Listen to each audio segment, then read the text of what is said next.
France 24 et RFI présentent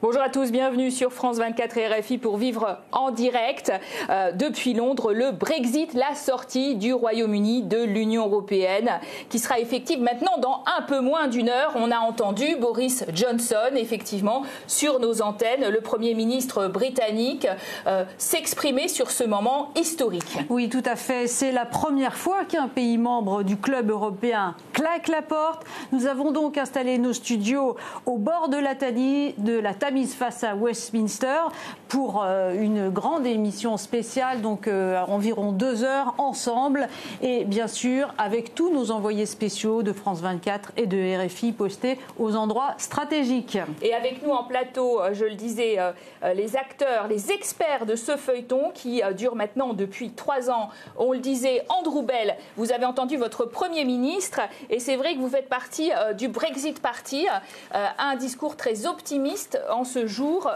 important à la fois pour le Royaume-Uni et j'ai envie de dire pour l'Europe. Et à côté de vous, beaucoup plus sceptique, vous trouvez que c'est plus dur à avaler probablement la pilule. Michel de Fabiani, vice-président de la Chambre de commerce franco-britannique, ancien dirigeant de British Petroleum et plutôt Remain, si le mot existe encore. Avec nous également 2 Britanniques, des observateurs vigilants de ce Brexit depuis 3 ans. Catherine Barnard, professeure de droit à Cambridge et membre du think tank UK in a Changing Europe, qui a apporté une analyse, une expertise pendant tout le feuilleton des négociations. À vos côtés, Stephen Wall, diplomate, ancien représentant permanent du Royaume-Uni auprès de l'Union européenne à Bruxelles. Tout de suite, nous partons en direction d'ailleurs de Westminster parce que nous y attend pour l'analyse de ce discours de Boris Johnson, Anissa El Jabri de RFI sur la police de Westminster. Alors, qu'a dit d'important ce Premier ministre? Il a évidemment prononcé quelques mots, ce n'est pas la fin mais le début d'une nouvelle ère de coopération amicale avec l'Union européenne. Quels que soient les obstacles, nous allons réussir. Qu'est-ce qu'il faut comprendre, Anissa ? Eh bien, il faut comprendre qu'il cherche à rassurer une partie du pays. Vous savez que ce pays a été coupé en 2. Il y a beaucoup d'électeurs qui ce soir se sentent amers, qui auraient aimé rester dans l'Union européenne. À cela, il dit « Je suis aussi votre Premier ministre. Ne soyez pas anxieux. Il faut ouvrir ensemble cette nouvelle page. Il faut aller de l'avant. » Alors, Boris Johnson, c'est vrai, pour lui, c'est un petit peu compliqué parce qu'il doit aussi parler à cette partie du pays. Il doit aussi parler aux Brexiteurs qui attendent beaucoup de lui. À quelques mètres d'ici se tient la fameuse Brexit Party, vous savez, des partisans de Nigel Farage. Ceux-là, je les ai vus tout à l'heure et ils me disaient très bien, pour nous c'est une soirée très importante, mais quelque part Boris Johnson, en fait, pour nous, il est sous surveillance. On lui fait confiance, mais pas tant que ça. On attend de voir s'il va vraiment faire le travail que nous lui demandons. On attend de voir s'il va vraiment, et c'est pour eux très important, contrôler l'immigration, mettre fin à cette fameuse liberté de circulation. Vous le voyez, Boris Johnson tient à rassembler, à unir le pays, à se présenter vraiment en leader pour tous, mais la tâche ne va pas être simple. Alors, une tâche pas simple, Andrew Bell, réunir peut-être les Angleterres qui étaient très séparées, très divisées par cette question du Brexit. Est-ce que vous l'avez trouvé convaincant, ce Premier ministre? Est-ce qu'il est capable de faire ce travail d'unité auquel il aspire maintenant? Bien sûr, parce qu'il était élu maire d'une cité, Londres, qui est naturellement travailliste. Et maintenant, dans l'élection, il y a beaucoup de gens au nord de l'Angleterre qui ont voté pour la première fois, peut-être pour 2 générations, pour les conservateurs. Il est capable de rassurer les peuples, aussi de les unir. Et je crois qu'en 40 minutes, comme vous dites, le mot Remainer n'est plus valable. Ça expire. Stephen Wall. Ancien ambassadeur à Bruxelles, est-ce que vous sentez encore l'âme d'un Remainer ce soir? Oui, bien sûr, parce que j'ai vécu l'Union européenne et je crois que les valeurs de l'Union que nous avons partagées restent valables pour l'avenir. Mais d'une certaine façon, Andrew a raison, maintenant c'est une situation différente. Nous sommes hors de l'Union européenne. Je veux bien sûr que mon pays réussisse dans l'avenir et il faut essayer d'avoir une relation avec nos voisins qui bientôt seront nos anciens partenaires. Ça va être difficile du point de vue commercial et autres. Ce que pour moi est pénible, c'est que nous avons passé presque un demi-siècle en partageant des valeurs démocratiques, des règles en commun. On dit que, je crois que parfois les Brexiteurs ont une idée qui est un peu idéalistique sur l'Union. L'Union est une façon de gérer les relations entre des pays qui ont une histoire de querelle, même de combat. Et avec le reste du monde, probablement. Oui, c'est ça. Et de ce point de vue-là, cela a réussi. Mais en plus de ça, nous partageons des valeurs et nous avons essayé de répandre ces valeurs dans le monde entier avec un certain succès.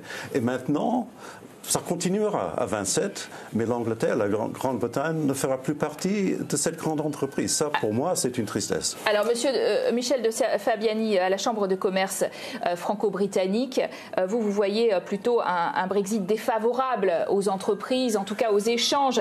Alors, quand vous entendez Boris Johnson parler d'une ère nouvelle de coopération amicale, est-ce que vous êtes pleinement rassuré? Mais je crois que ça a été dit dès son arrivée. La Grande-Bretagne, enfin le UK, je ne sais pas ce qu'on peut dire, quitte l'Union européenne, ne quitte pas l'Europe. Et il y a une similitude avec la Norvège, par exemple, ou la Suisse, toute proportion gardée, qui est faite, et qui montre bien, alors moi je dirais de façon un peu peut-être délicate, que les politiques passent, le business reste. Alors, il peut aussi disparaître si ça va très mal. Mais en général, du jour au lendemain, les politiques changent, le business continue. Et c'est ce qui va se passer dans tous les secteurs. Alors, Catherine Barnard, on voit ce soir une certaine liesse dans les rues de Londres, des drapeaux britanniques qui s'agitent, un certain bonheur de vivre ce Brexit. Une première réaction à ces scènes de joie, est-ce que vous les partagez? Et puis aussi une réaction, bien sûr, aux propos du Premier ministre qui a tenu à s'adresser à la nation tout entière. Oui. Devant le Parlement britannique, c'est une manifestation de leavers. Et alors les Remainers ne sont pas là. Et nous avons un pays vraiment divisé, mais je comprends que les Remainers disent plus ou moins qu'il faut accepter le changement du système et maintenant il faut s'adapter un peu. Mais on ne sait pas, après le discours de Boris Johnson, si on va avoir un accord très profond ou plutôt un accord beaucoup plus mince. Il est trop flou ce soir, il n'a pas donné de piste, d'après vous?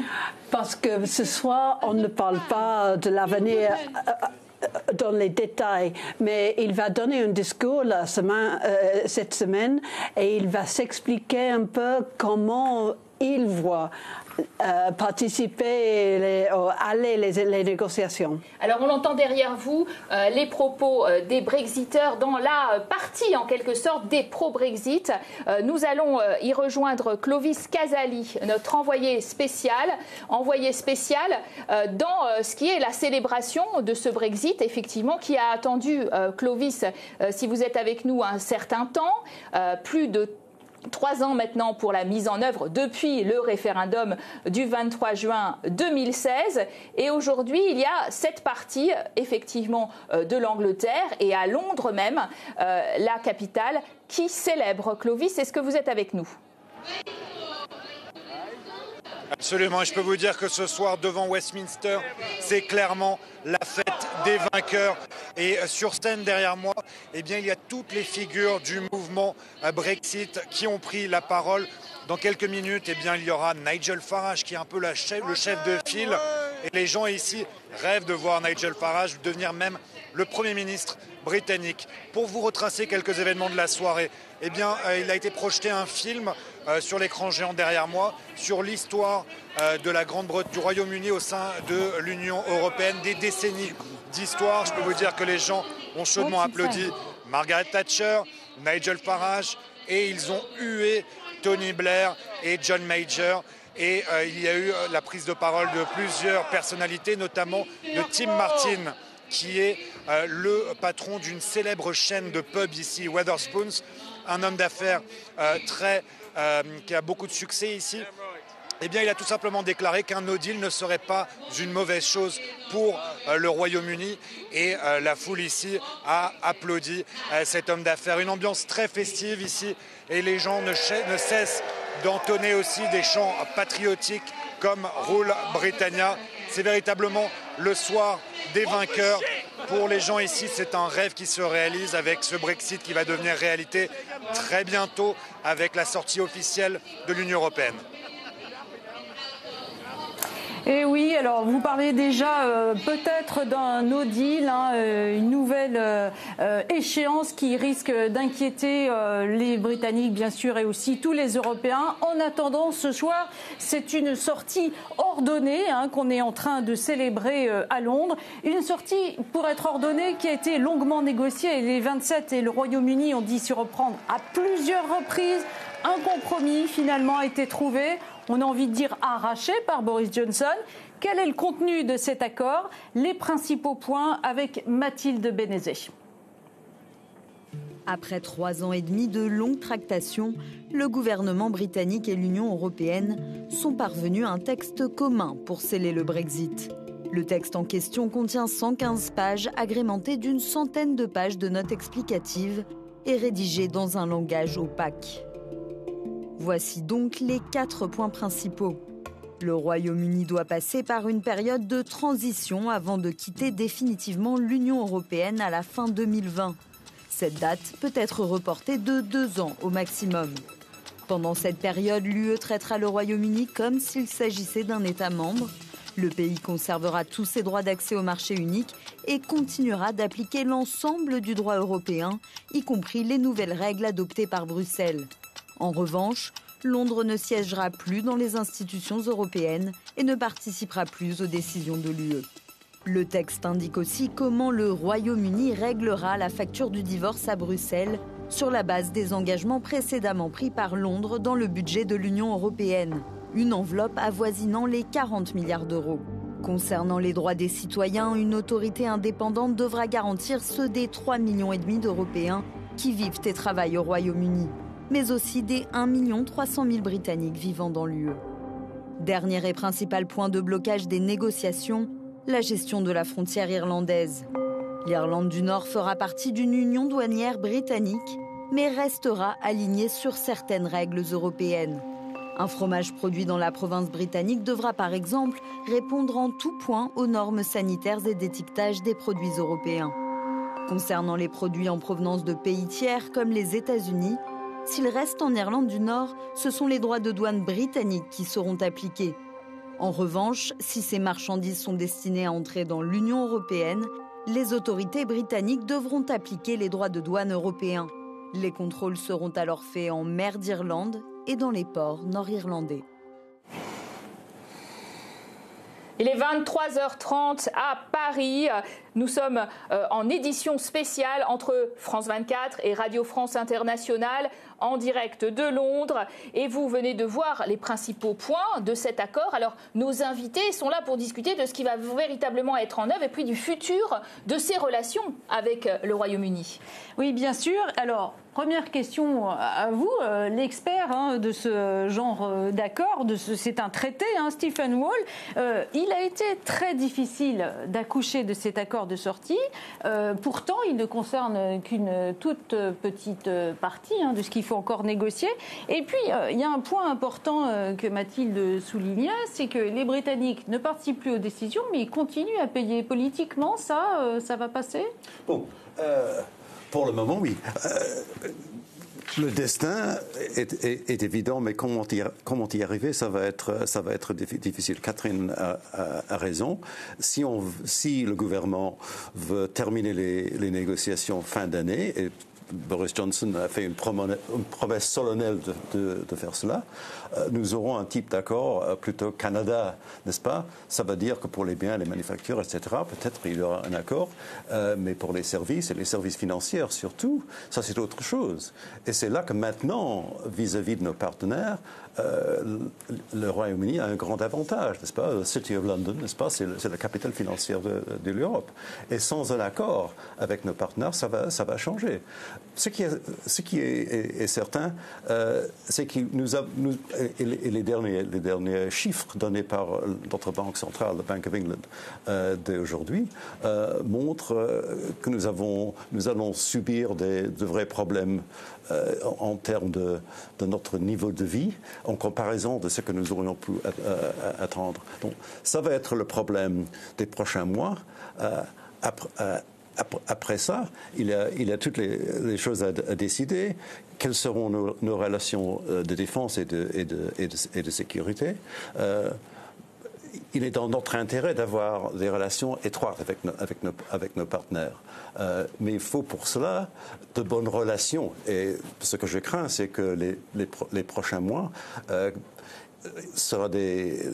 y aura des mots durs, n'est-ce pas, entre les pays du 27 en fait, et la Grande-Bretagne. Vous craignez effectivement très tendu. On a trouvé un dispositif quand même, vous qui êtes dans une chambre de commerce sérieuse, où on essaye justement de contrôler ce qui va et vient, un dispositif pour les marchandises qui transitent par l'Irlande du Nord, et pour l'instant rien ne change, et il est très complexe quand même ce dispositif en mer finalement. Attendez.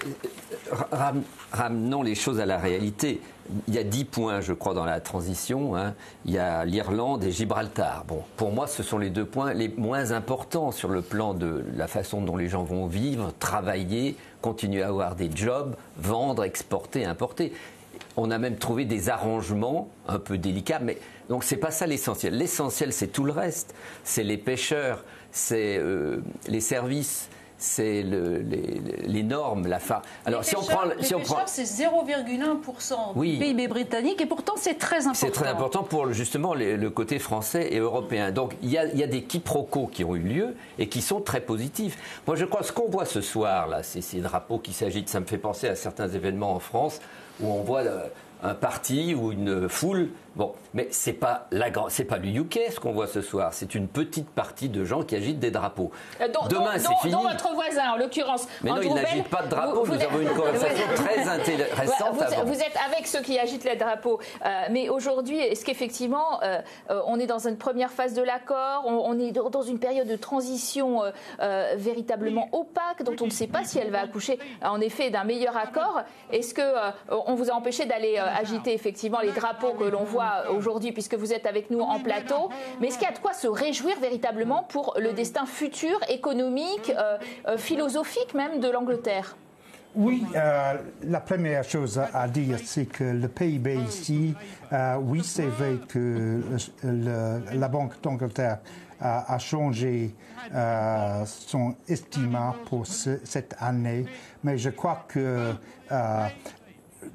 l'Europe aussi va changer parce que les causes sont par exemple la Chine et le virus là, etc.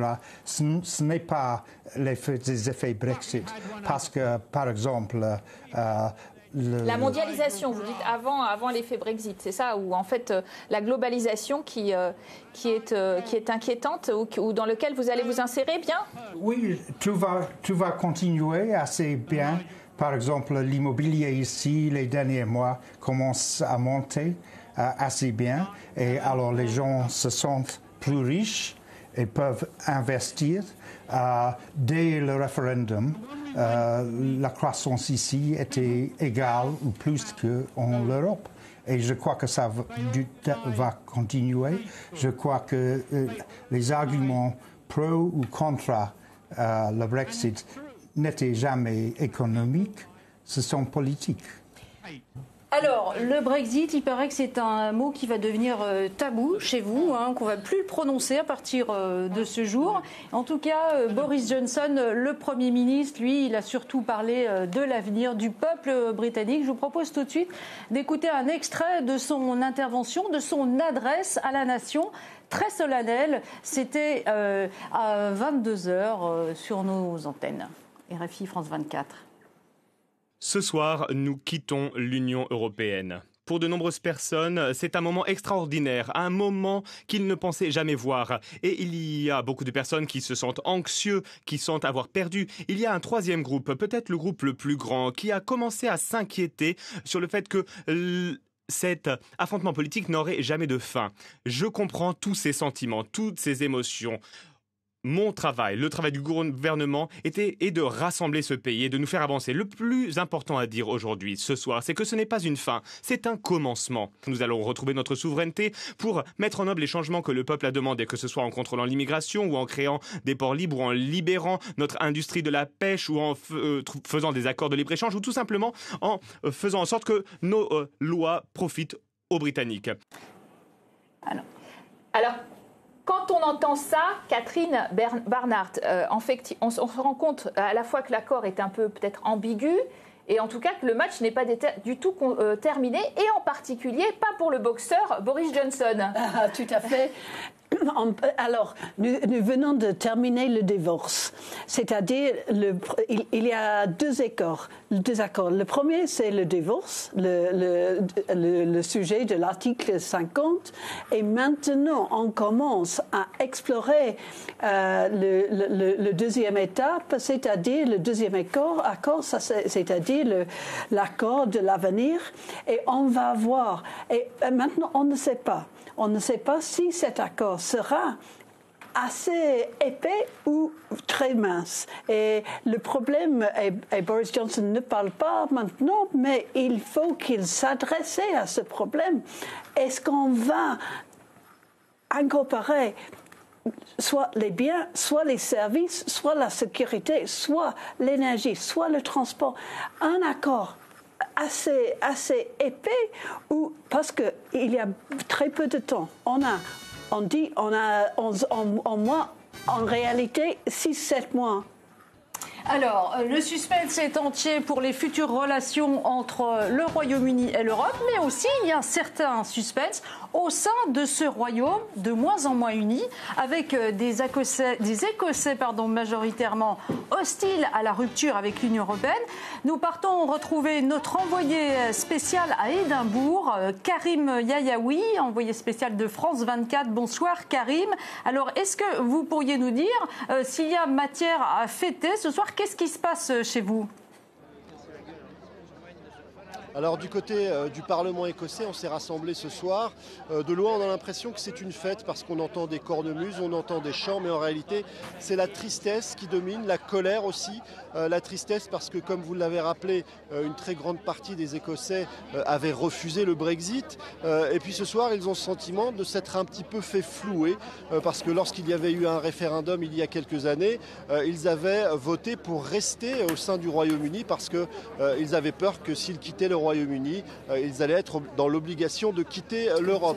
Aujourd'hui, l'espoir réside dans un très hypothétique référendum sur un départ du Royaume-Uni, quelque chose qui a été largement évoqué ces derniers jours, notamment par Nicola Sturgeon. Et ce soir, du côté du Parlement écossais, on entend un certain nombre de citoyens clamer la nécessité d'un référendum sur l'indépendance et un référendum qui aurait lieu immédiatement. Ils le veulent tout de suite, contrairement à ce qu'a évoqué d'ailleurs Nicola Sturgeon, qui a expliqué qu'il faudra du temps.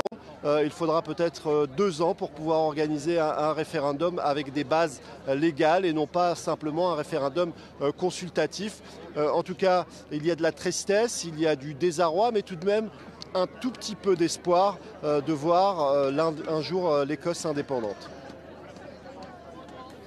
Alors justement, derrière notre envoyé spécial Karim Yayahi, oui, on voit à la fois les drapeaux européens, un drapeau également catalan, pour justement mesurer qu'il y a un réel danger d'indépendance. Est-ce que c'est aussi le cas du côté de l'Irlande du Nord? La question se pose avec notre envoyé spécial Sylvain Rousseau, que je vous propose de retrouver là aussi. Sylvain Rousseau à Belfast, où les Nord-Irlandais ont des raisons de s'inquiéter, puisque finalement cette région a été la pierre d'achoppement de toutes les négociations les plus récentes et les plus dures, surtout de ce Brexit, qu'eux-mêmes étaient plutôt pour rester dans l'Union européenne, tout comme les Écossais, et qu'aujourd'hui ils doivent probablement s'interroger beaucoup. Ça a l'air très calme derrière vous, en tout cas, Sylvain.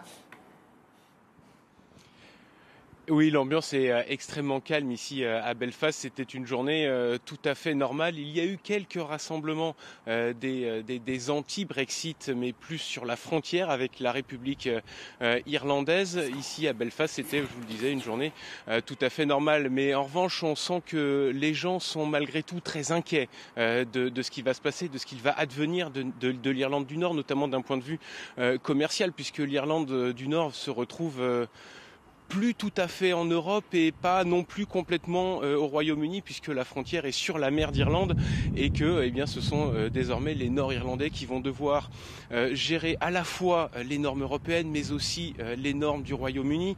Ils ne savent pas encore comment cela va se passer et la période de transition qui va s'ouvrir jusqu'au 31 décembre 2020 est pour eux cruciale. Ils ont peur également que cela eh bien, réveille les divisions, notamment religieuses, qui sont très présentes ici.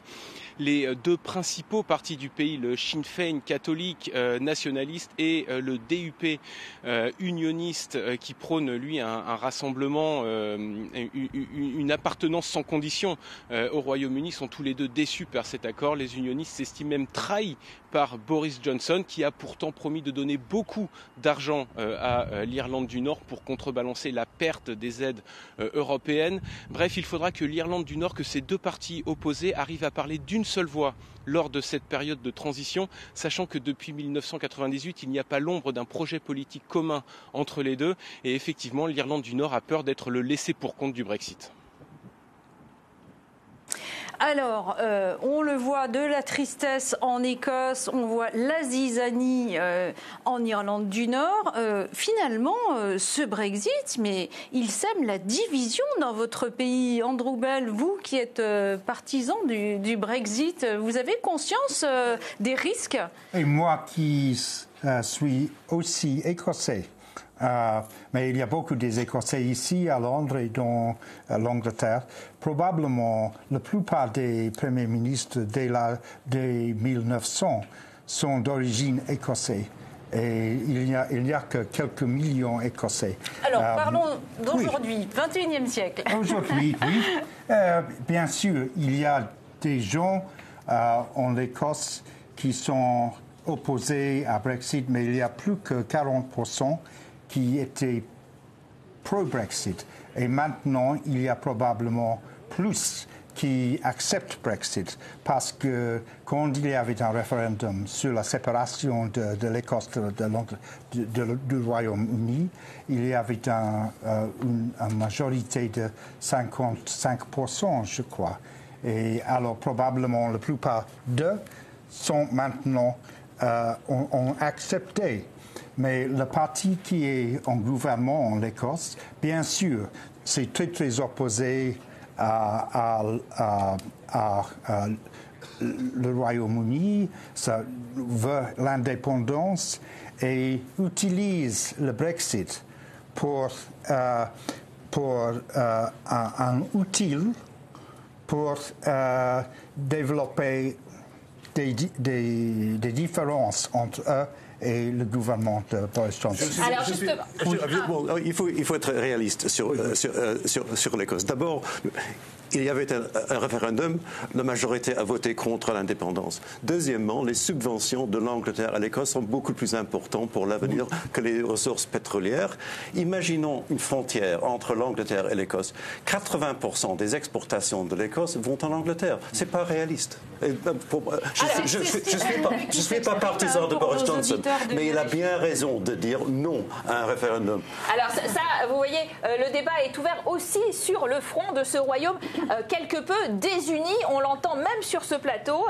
Vous voyez s'afficher le décompte qui a lieu en ce moment même à Downing Street. Décompte un peu tragique. On est maintenant à moins de 15 secondes, de 15 minutes, pardon, 15 minutes du Brexit. 15 minutes, puisqu'il est 22h45 à Londres et 23h45 à Paris. Effectivement, nous allons prendre la direction de Bruxelles pour savoir un petit peu dans cette capitale européenne comment est vécu ce Brexit. Il n'y aura certainement pas de décompte, il n'y a pas grand-chose véritablement. Alix Le Bourdon, notre correspondante, a célébré ce soir à Bruxelles. On l'imagine, comment les Européens globalement réagissent. Ils se sont exprimés ce matin avant Boris Johnson. Ils s'exprimeront sans doute demain aussi avec un réveil douloureux pour ces Européens. Eh bien écoutez, avant tout, il y a quand même eu des moments forts, un symbole ce soir à Bruxelles en début de soirée lorsque les drapeaux britanniques ont été retirés des institutions européennes. Alors d'abord du Conseil européen, puis de devant le Parlement européen où l'Union Jack a été remplacée par une bannière étoilée par le drapeau européen. C'est tout un symbole et devant ce spectacle, il y avait évidemment quelques caméras, quelques passants, mais aussi sans doute des employés des institutions européenne, dont certains avaient les larmes aux yeux en voyant ce Brexit qui se matérialisait devant leurs yeux. Alors ce matin, vous l'avez dit en effet, le président du Parlement européen, David Sassoli, a parlé d'une blessure, mais les présidents des trois institutions ont cherché surtout à tourner leurs propos vers l'avenir. D'ailleurs, leur discours était annoncé comme une allocution sur l'avenir de l'Europe et non sur le Brexit à proprement parler. On a vraiment senti que les dirigeants européens voulaient plus mettre en avant l'Union européenne que la sortie du Royaume-Uni de cette Union européenne. Mais on a aussi senti que c'était difficile pour les Européens aujourd'hui de marquer cette date, de célébrer d'une manière ou d'une autre ce Brexit, la perte d'un État membre. C'est la première fois dans leur histoire. Ils savent aussi, les Européens, que c'est le début d'une période qui va être difficile, de négociations qui vont devoir se faire dans un temps très restreint. D'ailleurs, Catherine Barnard, qu'est-ce qui va se passer maintenant du côté de Bruxelles, qui a été en quelque sorte vampirisée dans son agenda ces dernières années par un Brexit dont elle a dû s'occuper alors qu'elle avait aussi d'autres chats à fouetter, notamment les questions migratoires, notamment les crises économiques, etc. Et dont on se demande si elle va réussir à se défaire de ce dossier jamais. Le problème, c'est que le Brexit est un truc tellement important, mais à vrai dire, les négociations ne vont pas se commencer avant le début de mars. Et après, on a 4-5 mois, juste à septembre. Et au mois de septembre, il faut savoir si tous les parlements des États membres et tous les parlements régionaux, surtout en Belgique, doivent se mettre d'accord avec l'accord. Alors, on n'a pas beaucoup de temps. Alors, c'est vraiment important que les négociations commencent en vigueur, commencent avec une force pour faire des avances importantes. Alors, le décompte a donc commencé au 10 Downing Street. C'est le grand soir. Dites-nous, Monsieur Bell, demain matin, on nous dit, mais l'accord est là, donc la vie quotidienne ne va pas vraiment changer. Est-ce que vous attendez aujourd'hui du gouvernement de Boris Johnson des gestes pour donner un peu de contenu à ce Brexit immédiat ? Qu'est-ce qu'il doit faire d'après vous ?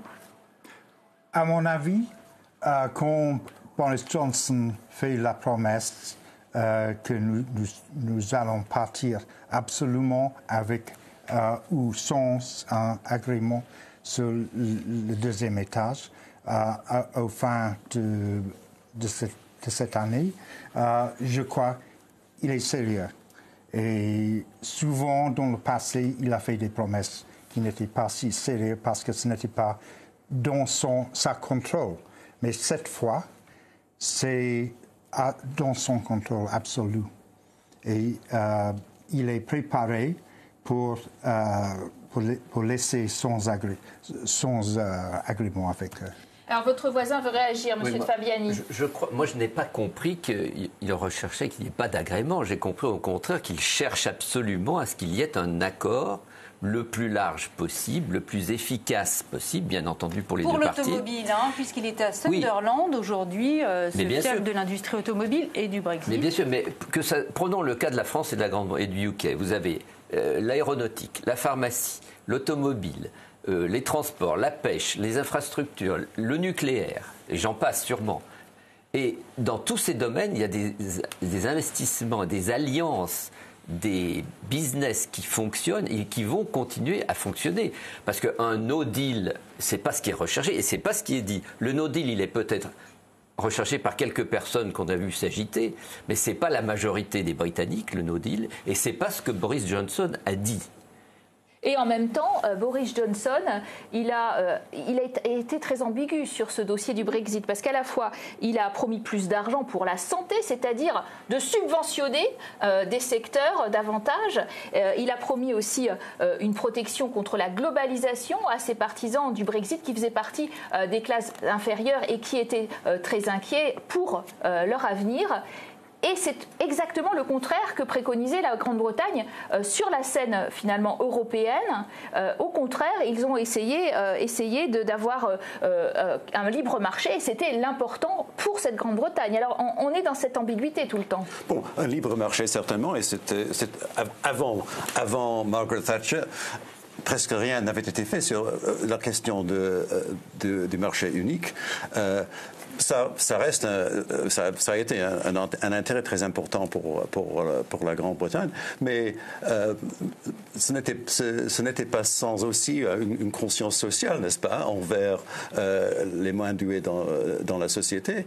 Mais je suis d'accord sur le fait que pour le Royaume-Uni, pour l'avenir, le reste de l'Europe va rester notre marché le plus important en termes commerciaux et aussi d'investissement. C'est un fait. Alors on va voir à l'image quand même un homme que je pense qui a beaucoup pesé dans la vie britannique et qui n'est pas Boris Johnson, qui est Nigel Farage, qui était eurodéputé, passé de UKIP, qui en ce moment bien sûr s'exprime et exprime toute sa joie, qui était eurodéputé UKIP de ce parti qui véritablement a fait campagne jusqu'en 2007 pour le Brexit. Il a explosé à la suite du référendum. Il a explosé. Nigel Farage a d'ailleurs quitté ce parti. Il a fondé le Brexit Party. À la tête de ce Brexit Party, il a fait campagne cette fois-ci pour effectivement obtenir qu'on aille vers ce Brexit effectivement et peser de tout son poids sur le gouvernement conservatoire. On connaît dans tous les pays le popularisme, n'est-ce pas? Mais il y a d'autres vérités, n'est-ce pas, qui maintenant se manifesteront. Nous restons un pays européen. Nous avons des préoccupations économiques, mais aussi quel va être le rôle européen envers la Russie, un pays menaçant? Quelle va être la situation européenne envers la Chine, qui va remplacer les États-Unis comme la superpuissance du monde? Voilà des intérêts qui sont des intérêts en commun entre le Royaume-Uni et les 27. Il faut trouver. C'est encore plus important que le commercial, dans mon opinion. On a beaucoup. La réglementation va changer. Parce que, par exemple, le principe de précaution le rend très difficile pour notre industrie de pharmacie et de génomique, où nous pouvons être très, très forts. Mais Nigel Farage a changé notre politique parce qu'il a reconnu, il était le premier de reconnaître comment sentaient les régions du Nord qui n'étaient pas contents avec l'expérience européenne. Et il a changé la politique et maintenant il célèbre son succès. Nous sommes à moins de 6 minutes de son succès, en effet. Alors nous partons en en direction de Westminster. Dernière minute dans l'Union européenne. Hervé Amorik, notre correspondant de France 24. Comment ça se passe sur la fameuse pelouse qui a vu bien des psychodrames devant ce Parlement qui a tenu le peuple britannique en haleine par ses divisions, par ses coups de théâtre. Et aujourd'hui, eh bien, c'est l'acte 1 véritablement qui est tranché, Hervé Amorik. En effet, la pelouse a été désertée de tous ces dirigeants politiques, de tous ces manifestants. C'était ici qu'ils manifestaient naguère d'un côté comme de l'autre, pour et contre le maintien dans l'Union européenne. Mais désormais, mon oreille droite est quasiment en feu parce qu'on entend les cris et les chansons des manifestants, des militants qui célèbrent ce départ de l'Union européenne, qui ont chanté tout à l'heure Rule Britannia, Britannia Rule the Waves, le chant colonial. On revient à une autre Angleterre, j'ai l'impression, et je dis bien Angleterre parce que c'est pas la voix de l'Écosse ni celle de l'Irlande du Nord qu'on entend ici, ça c'est très clair, mais en attendant, il y a un ouf de soulagement de ces gens qui ont milité depuis 3 ans désormais. Ils se sentent libérés et ça, on l'a écouté également tout à l'heure dans le discours de Boris Johnson. Grâce au Brexit, ce pays est libre désormais de se hisser à son plus haut potentiel, c'est ce que disait Boris Johnson, car de toute façon, il était freiné par une Union européenne qui ne correspond plus à ce que souhaite le Royaume-Uni. Et donc, c'est cette idée d'une libération que le pays veut célébrer ce soir, une aube nouvelle, c'est ce que disait Boris Johnson tout à l'heure, évidemment.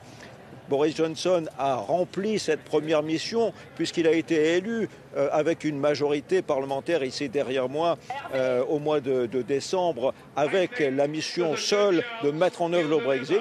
Il a rempli cette première image. Ensuite, on verra s'il arrivera à faire mieux lors des négociations qui viennent. Merci Hervé. Merci Hervé. Alors on voit bien ce soir que c'est une bataille des images avec d'un côté ce Nigel Farage extrêmement virulent et puis d'autre part Boris Johnson qui lui a choisi d'être un peu dans la sobriété avec ce décompte, ces images qui sont projetées, ces couleurs sur le 10 Downing Street, des lumières rouges et bleues. Alors je vous propose, dans quelques minutes, le Royaume-Uni va quitter l'Union européenne. Un dernier tour de table avec nos invités.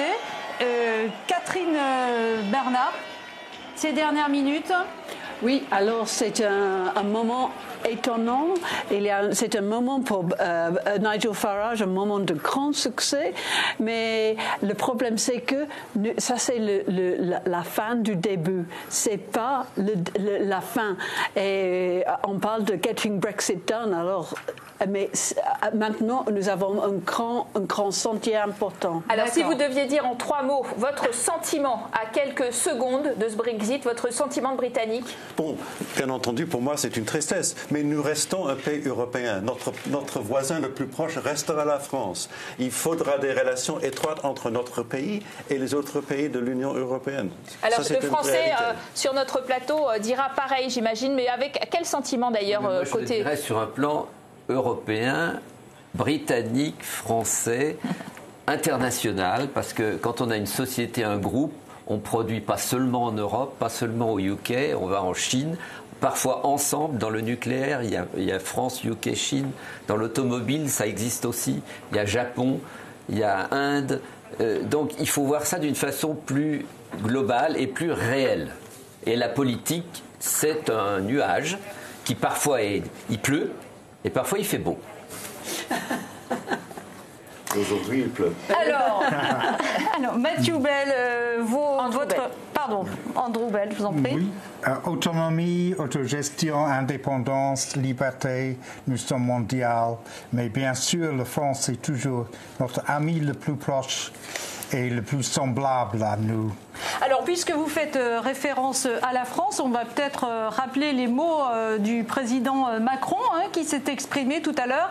Le Brexit, c'est un signal d'alarme historique. C'est ce qu'indiquait le président français en début de soirée, avant que cette grande soirée commence à Londres. Mais là, nous nous trouvons maintenant donc à moins d'une minute de ce décompte, 50 secondes exactement, donc sur les murs de Downing Street, où on voit des couleurs bleues et rouges alternées.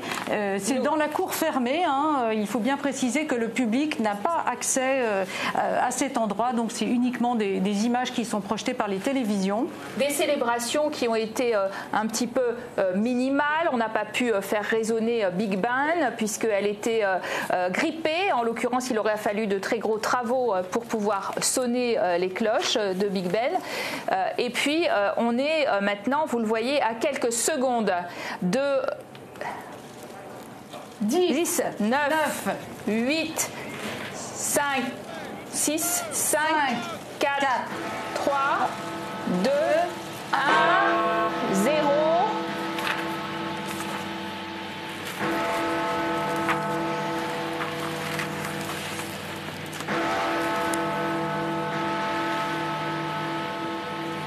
Voilà. La Grande-Bretagne vient de sortir de l'Union européenne. Vous voyez, vous entendez la joie des Brexiteurs. Une autre partie de la Grande-Bretagne peut-être cache davantage sa joie. Bienvenue aux téléspectateurs de France Info qui rejoignent à l'instant même ceux de France 24 et de Radio France Internationale pour parler du Brexit. Il est minuit, heure de Paris et de Bruxelles, 23h en temps universel et à Londres. Vous voyez les Brexiteurs, Nigel Farage en tête, célébrer leur rêve devenu réalité à travers les rues de Londres. Alors que ce soit à Londres où c'est la joie, ou en Écosse où il y a quand même une certaine tristesse, comme on peut le voir, partout, eh bien c'est la même question. Quelles vont être les conséquences du Brexit de part et d'autre de la Manche pendant la période de transition? Un nouveau marathon s'ouvre pour définir les nouvelles relations et notamment commerciales. 66 millions de Britanniques ne font plus partie du club européen. Ils retrouvent leur souveraineté, c'est ce qu'on leur a dit, mais leurs leaders ne participent plus en attendant et pendant la période de transition au processus de décision ni au sommet à Bruxelles. Alors nous partons maintenant rejoindre en direction de Londres Anissa El Jabri de RFI en direction de Londres. À Westminster, il se passe, vous le voyez, des chants effectivement des Brexiteurs que vous entendez retentir derrière nous. God Save the Queen, plus exactement. Nous partons, en direction d'Édimbourg, plus exactement. L'ambiance est assez différente à Édimbourg, comme vous allez nous le confirmer tout de suite, Karim Yayaoui, en Écosse, qui elle, entendait chanter l'hymne européen. Alors, est-ce que c'est le cas? Dites-en-nous plus sur Édimbourg et les Écossais, qui, eux, sont beaucoup plus pro-européens. C'est vrai, et il y a énormément de drapeaux européens autour de moi. Vous l'avez dit, l'hymne à la joie a retenti. D'ailleurs, il a retenti à plusieurs reprises lors de cette soirée, qui était une soirée de tristesse, voire de douleur, parce qu'on a croisé des Écossais qui avaient des larmes aux yeux. Alors évidemment, il y a tout de même un peu d'espoir chez eux, parce qu'ils espèrent qu'il pourrait y avoir un référendum. D'ailleurs, le mot qui a été clamé au moment où minuit a retenti, c'est le mot d'indépendance. Et c'est vrai que cette idée d'indépendance a repris un peu plus de vigueur alors que le Brexit se rapprochait, alors que le Brexit se confirmait. Une partie de l'opinion considère que désormais c'est peut-être la seule solution pour espérer revenir en Europe. Et d'ailleurs, la Première ministre a utilisé le terme de revenir et non pas celui de réintégrer, comme si ça n'était qu'une parenthèse et que les Écossais allaient pouvoir finalement rejoindre le giron de l'Europe. D'ailleurs, un certain nombre d'hommes politiques et un certain nombre de citoyens ont repris ce slogan « Laissez la lumière allumée » pour que l'Écosse puisse retrouver le chemin de la maison. Mais en tout cas, c'est tout de même un sentiment de frustration, de colère et de tristesse qui domine ce soir à Édimbourg.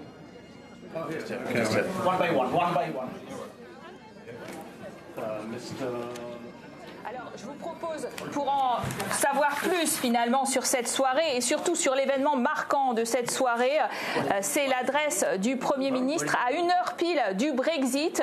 Il parlait à son peuple tout entier, jurait Boris Johnson, car il ne doit plus être aussi divisé par la question du Brexit. On le réécoute. Ce soir, nous quittons l'Union européenne. Pour de nombreuses personnes, c'est un moment extraordinaire, un moment qu'ils ne pensaient jamais voir. Et il y a beaucoup de personnes qui se sentent anxieux, qui sentent avoir perdu. Il y a un troisième groupe, peut-être le groupe le plus grand, qui a commencé à s'inquiéter sur le fait que cet affrontement politique n'aurait jamais de fin. Je comprends tous ces sentiments, toutes ces émotions.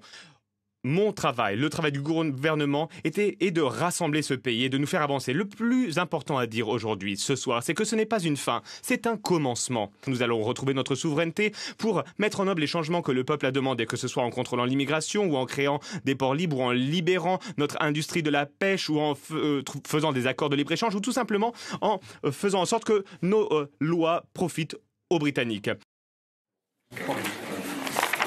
Alors, c'était le Premier ministre Boris Johnson dans son adresse à la nation, des mots qu'il a prononcés à 22h. Le Brexit est maintenant fait, c'est là, get it done, hein, c'est ce qu'il disait, c'était son slogan. Alors, tout de suite, on va retrouver notre envoyé spécial devant le Parlement britannique, Anissa El Jabri de Radio France Internationale. Anissa, c'est toujours la liesse absolue ce soir. Est-ce que vous pourriez un peu nous décrire l'ambiance sur place ? Eh bien oui, petite anecdote, hein, ces partisans du Brexit Party qui sont venus faire la fête ce soir ont fait résonner tout à l'heure des cloches qu'ils avaient enregistrées. Vous savez que c'était l'une de leurs revendications, faire sonner les cloches de Big Ben. Ça n'avait pas été possible, c'était cher, avait dit le Premier ministre. Et puis de toute façon, les sonneurs de cloches du pays l'avaient dit, ce n'est pas un bon symbole pour un pays qui est divisé. Alors on les entend, ces Brexiteurs, mais on le disait aussi il y a quelques instants, l'atmosphère ici a changé d'abord parce que longtemps, ce sont deux groupes qui se sont opposés ici, les pro-européens et puis les autres qui voulaient que ce fameux Brexit se soit réalisé. Il y a aussi moins de monde, moins de journalistes britanniques. Ces derniers mois, Westminster a été en quelque sorte l'épicentre, le chaudron des débats dans le pays, de ces échanges. La presse britannique venait beaucoup ici pour la décrypter.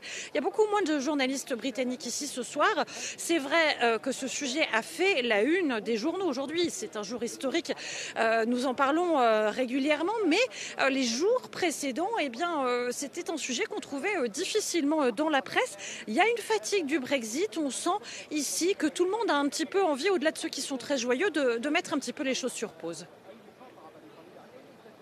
Une fatigue du Brexit. Alors sur notre plateau, avant de parler de cette fatigue du Brexit qui est très britannique et peut-être un petit peu européenne aussi, nous présentons nos nouveaux invités qui viennent de nous rejoindre. Charles Tannock, bonjour. Vous êtes ancien eurodéputé conservateur et vous êtes à côté aujourd'hui de Nicolas Hatton. Vous êtes un Français, il faut le prononcer à la française, de Londres installé de longue date et président de 3 Million qui défend la cause des expatriés au Royaume-Uni. Avec nous également Sheila Lolor, bonsoir. Bonsoir. Alors, vous dirigez le think tank libéral Politeia. Oui. Et à vos côtés, Alex Story, ancien responsable du Leave EU Business Group. Alors, Leave EU, c'est une organisation des Britanniques qui ont fait campagne pour le départ. Vous étiez responsable de la section des hommes d'affaires. Alors, Charles Tannock, ancien eurodéputé, je le disais, vous êtes resté d'ailleurs 20 ans au Parlement européen. C'est le déchirement ce soir, j'imagine. Est-ce que vous en voulez un peu à cette famille conservatrice, à ce David Cameron qui ont enclenché ce mauvais film du Brexit ?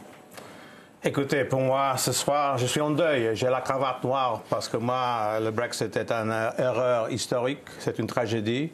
À mon avis, il y aura des regrets dans quelques années parce qu'être isolé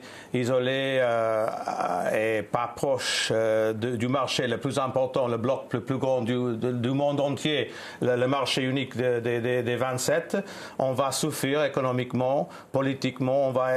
Ça ne sera jamais la même chose. Et moi, personnellement, j'espère dans les prochains 11 mois, on va avoir une campagne pour les Remainers, ceux qui voulaient rester, de rester le plus proche possible de l'Union européenne. Parce qu'un Brexit dur, ou même sans accord, ça sera vraiment un désastre économique et politique à la fin de cette année. Alors, Nicolas Hatton, votre préoccupation, c'est le sort des résidents européens. Et est-ce que vous êtes pleinement rassuré sur leurs conditions de vie par le présent accord ? Ça fait déjà 3 ans et demi maintenant qu'on est dans un climat un peu délétère pour les Européens ici. On ressent beaucoup un différent regard quand on parle avec un accent. Et c'est quelque chose qui a changé en fait les choses. Je me souviens quand je suis arrivé en 95, il n'y avait pas du tout ce climat-là. On était vraiment bien accueillis. Ça a été dur en fait. Alors le gouvernement britannique a mis en place une carte de séjour qu'on appelle le Settled Status, mais ça se passe plutôt dans la douleur. Les gens ont peur, ils font leur demande, mais notre crainte c'est que des gens ne vont pas pouvoir faire leur demande et vont se retrouver sans papier après la date butoir en juin 2021. Alors, sur notre plateau aussi, Sheila Lowlord, je rappelle que vous dirigez ce think tank plutôt libéral, Politeia, plutôt favorable en ce qui vous concerne à ce Brexit. L'économie britannique, elle est en stand-by depuis 3 ans. Est-ce que cette fois, c'est la bonne? Vous croyez à un rebond assez rapide d'ailleurs? Je pense oui. Alors, rien ne change pendant les prochaines années, jusqu'à... De transition. Oui, la transition, oui. Mais après ça, nous regagnerons la liberté de faire les lois économiques. Et moi, je pense que c'est très important pour le Royaume-Uni, car la vie économique est très différente ici que l'Europe. À l'Europe, c'est un marché dirigé et centralisé. Et chez nous, historiquement, on avait prospéré sur le concours, la concurrence et avec les marchés libres. Oui. Alors, une réaction du milieu des affaires que vous représentez, Alex Story, un milieu des affaires favorable au Brexit. C'est une position minoritaire parmi les entrepreneurs. Est-ce que ce soir, vous pensez que Boris Johnson a donné la bonne inflexion? Est-ce que c'est vraiment un avenir radieux dont il a parlé? Il y a 2 choses. J'avais été élu au Parlement européen pour être un collègue de Tannock, mais ce qui s'est passé depuis 2016, c'est qu'il y a eu une guerre civile dans le Parti conservateur. Les Remainers se sont comportés sans aucun scrupule avec Theresa May. Ils ont bloqué les gens comme moi qui avaient été élus pour représenter les factions conservateurs dans le nord de l'Angleterre. Du point de vue des affaires, c'est très simple. L'Union européenne n'a rien à voir avec l'économie, ça a tout à voir avec la politique. C'est les 2 puissances de la Deuxième Guerre mondiale qui ont été défaites, la France et l'Allemagne, qui se sont regroupées pour pouvoir se représenter contre les États-Unis et l'Union soviétique à l'époque. Ce qu'on veut voir, nous, en Grande-Bretagne, c'est une flexibilité, parce que la taille d'un marché n'a rien à voir avec le succès d'un marché. Ce qu'il faut, surtout, c'est la flexibilité de pouvoir réagir à des changements de technologie, des changements de régulation. La Grande-Bretagne va pouvoir réussir fondamentalement en sortant de l'Union européenne. Il faut surtout se rappeler que l'Union européenne n'a pas grandi économiquement depuis 2009, ou aussi ils ont grandi, c'est de 1%. Une crise. Mais non, mais on a eu la crise aussi. Tout à fait. Mais il faut voir pour quelle raison. La crise financière de 2008. La question qu'il faut se demander, c'est pourquoi, si on parle d'économie, de quel sens l'Union européenne doit être vue de façon positive? Il n'y a pas eu de croissance. En France et en Allemagne, il y a des problèmes fondamentaux qui ne sont pas encore résolus.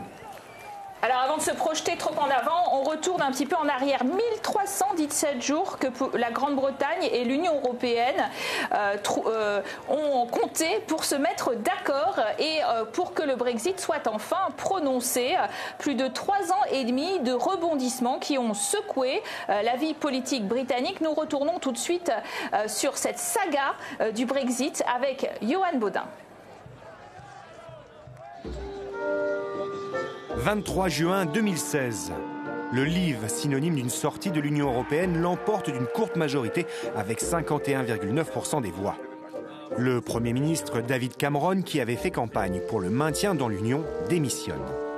Theresa May est désignée pour le remplacer. Pendant 3 longues années, elle va tenter de mettre en place ce Brexit auquel elle était opposée. Le 29 mars 2017, la Première ministre précipite le saut dans l'inconnu. Elle déclenche l'article 50 du traité européen. Le divorce est en marche, fixé 2 ans plus tard. C'est un moment historique et il n'y aura pas de retour en arrière. Mais le numéro d'équilibriste va rapidement tourner au calvaire pour Theresa May. En juin 2017, sa tentative de se renforcer en provoquant des élections anticipées produit l'effet inverse. Elle perd sa majorité absolue et doit désormais compter sur les voix des unionistes nord-irlandais du DUP. Alors que les négociations s'amorcent entre Londres et Bruxelles, les partisans d'un Brexit dur lui tournent le dos. Boris Johnson quitte le gouvernement en juillet 2018. Après la conclusion d'un accord de sortie avec les 27 au mois de novembre, les démissions s'enchaînent. En cause, le backstop, cette frontière ouverte que les Européens veulent maintenir entre les 2 Irlandes. Inacceptable pour une partie du propre camp de Theresa May, c'est l'impasse à Westminster.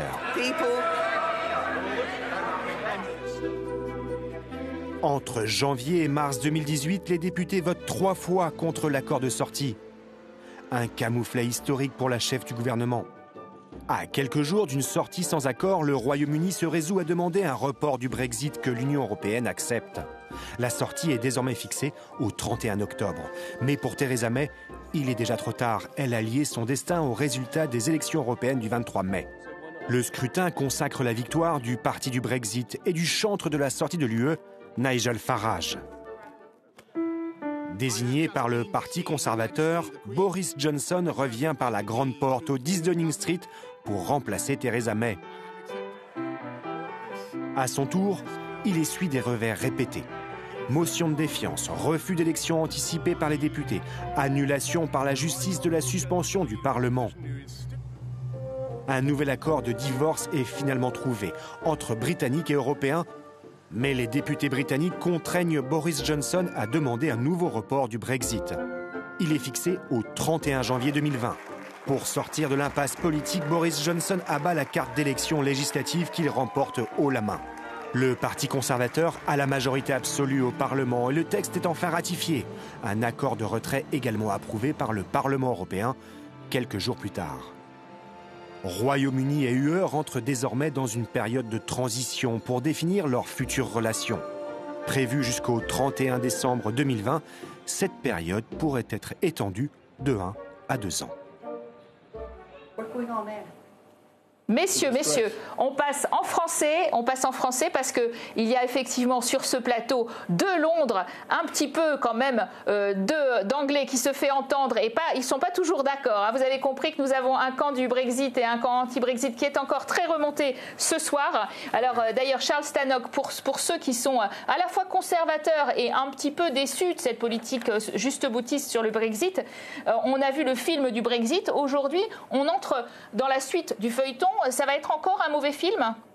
Écoute, moi je ne sais pas l'avenir de mon pays, mais je sais seulement que c'est très simple que beaucoup de promesses ont été faites par les Brexiteurs, que ça va être une gloire de l'indépendance, du libre commerce, qu'on va avoir le contrôle de tout ce qui se passe dans le monde. La réalité du monde moderne, c'est qu'on a beaucoup d'interconnexions. L'Union européenne va survivre, les crises du Brexit. La France et l'Allemagne continuent comme des grandes économies. Le Royaume-Uni a baissé du 5e à la 6e place économiquement dans le monde entier à cause du Brexit, parce que le livre a tombé. Alors moi, je ne suis pas du tout optimiste avec l'idée d'une Grande-Bretagne, un Royaume-Uni exceptionnaliste qui va être plus puissante qu'avant. Ça, c'est à mon avis un rêve des Brexiteurs. De la table, Sheila Lolord, je vous vois réagir depuis tout à l'heure. Évidemment, pas du tout libérale. Hein. Oui, je suis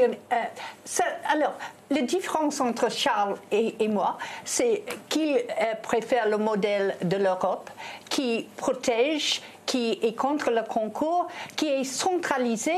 Et moi, je préfère la flexibilité pour l'économie du Royaume-Uni sous la loi de ce pays.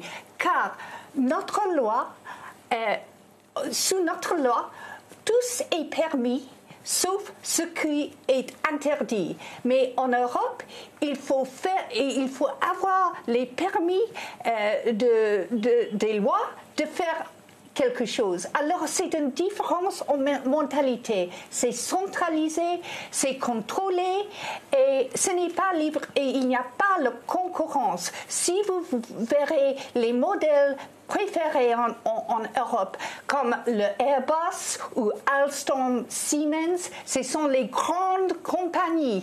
Et on n'encourage pas les petits, les moyennes ou les travaux où on peut chercher le travail.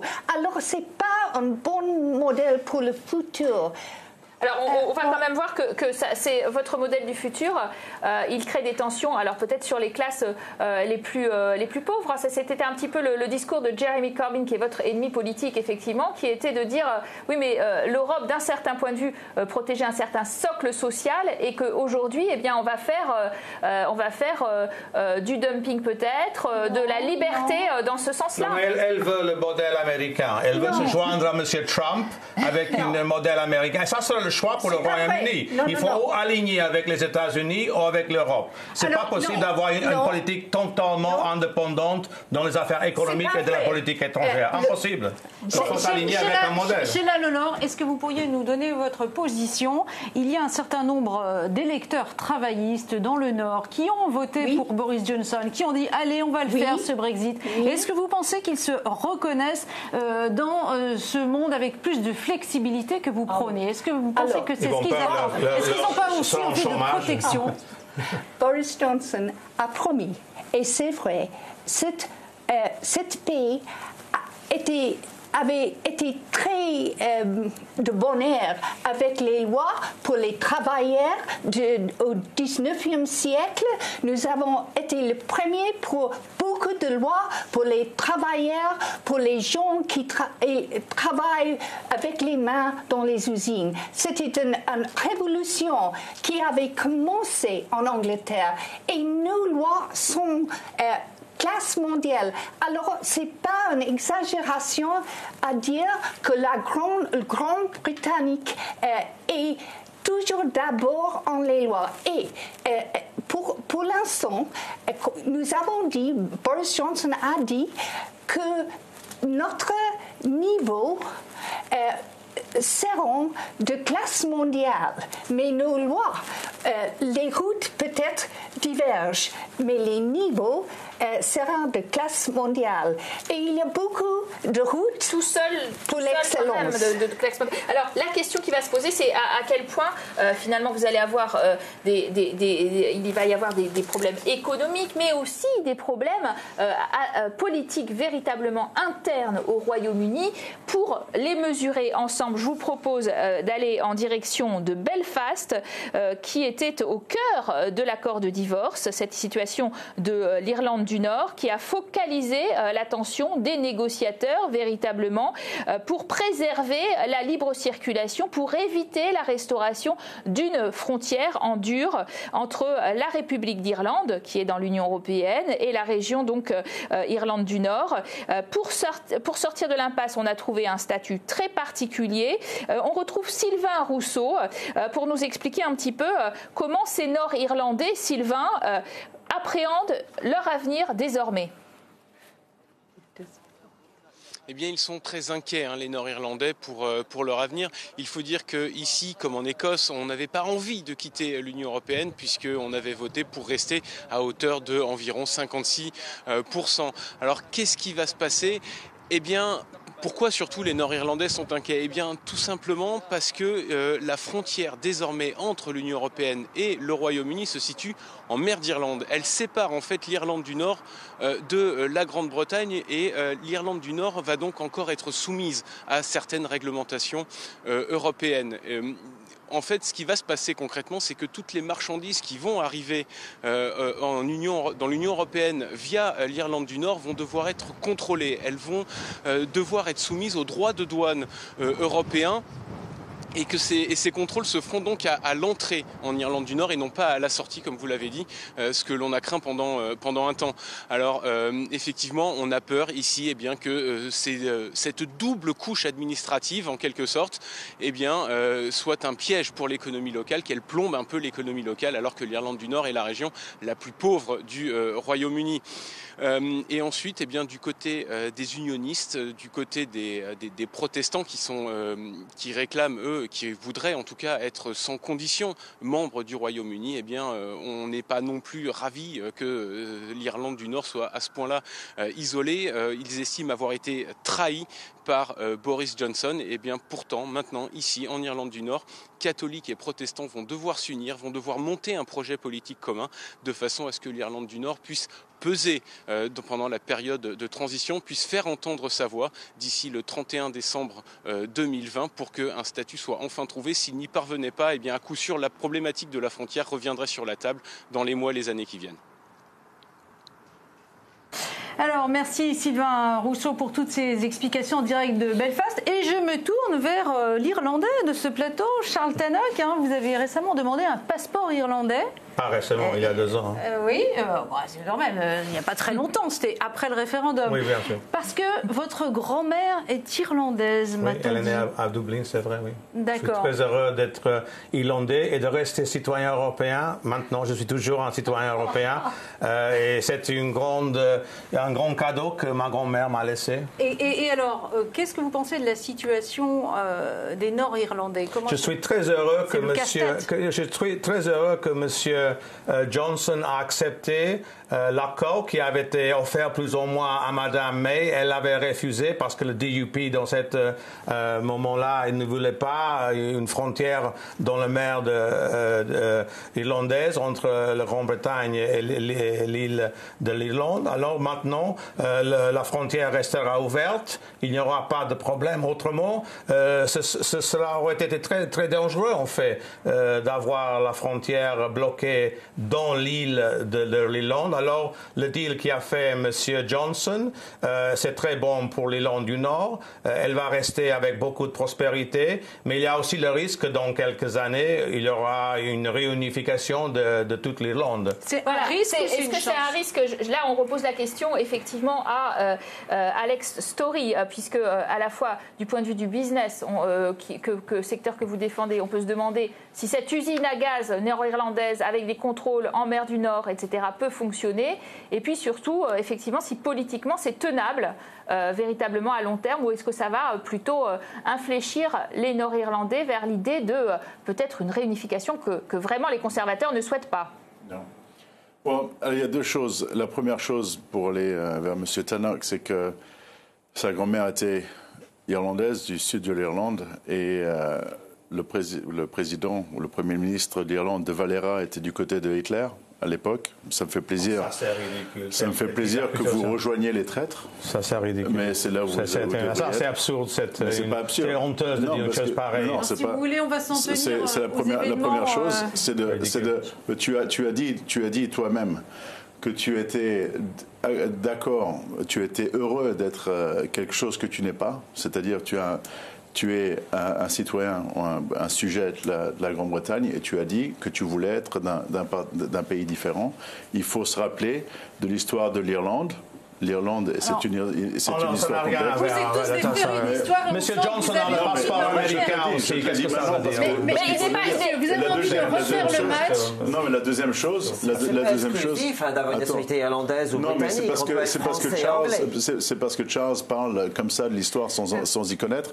Mais la deuxième chose. Moi, j'ai publié un document sur la question du Brexit de l'Irlande. Vous avez écrit sur ça. Moi, j'ai écrit. La deuxième chose. Est-ce que vous pourriez répondre à la question que vous a posée Caroline sur les conséquences économiques et politiques? D'accord. Les conséquences sont les suivantes. Si la France se soumettait à cette idée que parce que Marseille ou parce que le nord-est de la France avait voté Le Pen, donc il ne pouvait pas reconnaître la présidence de Macron, ce serait une absurdité. Si en Allemagne, on voyait l'est de l'Allemagne qui avait voté pour le AfD, pour le Alternative für Deutschland, ce serait inconcevable pour les Allemands de dire il faut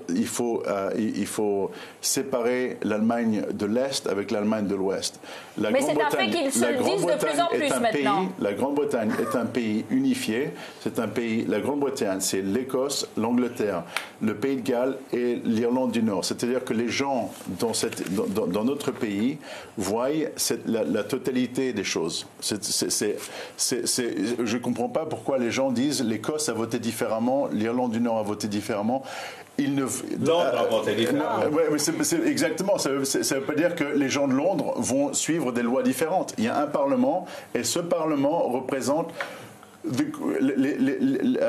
l'île elle-même et l'Irlande du Nord. Il y a un processus indépendantiste. L'Irlande faisait partie du même pays, la même île. L'Irlande du Nord depuis 1916, non. L'Irlande du Nord faisait partie de l'Irlande. Merci à tous. Exactement. C'est incroyable d'entendre un conservateur dire ça. L'Irlande du Nord depuis 1916. En 1922. Non. De rester avec la Mais tu es un traître du début jusqu'à la fin.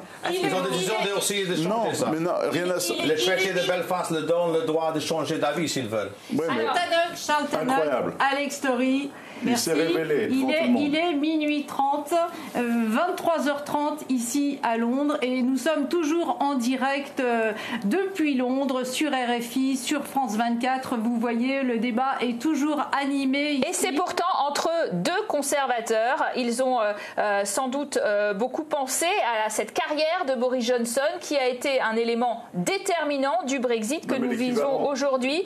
Il signe sans doute ce soir sa plus grande victoire, là où ses prédécesseurs avaient échoué. Boris Johnson obtient le Brexit après des mois de négociations. Je vous propose le portrait d'un Premier ministre qui ne laisse décidément pas indifférent, un portrait signé Céline Schmidt. Longtemps homme maladroit et débraillé aux yeux des Britanniques, c'est aujourd'hui une personnalité politique crédible, l'homme qui aura mené à terme le Brexit. Boris Johnson a étudié à l'université d'Oxford avant de devenir journaliste au Times, un journal qui finit par le licencier pour avoir falsifié une citation. Il devient ensuite correspondant à Bruxelles pour le Daily Telegraph, un quotidien réputé pour ses articles eurosceptiques. En 2001, Boris Johnson entre en politique. Il est élu à la Chambre des communes dans la circonscription conservatrice de Henley, au sud de l'Angleterre. 7 ans plus tard, il accède à la mairie de Londres et son visage devient alors familier des Britanniques. Sur la capitale, il laisse son empreinte, notamment lorsqu'il préside les Jeux Olympiques de 2012. À l'époque, il prépare déjà le terrain pour une carrière au niveau national.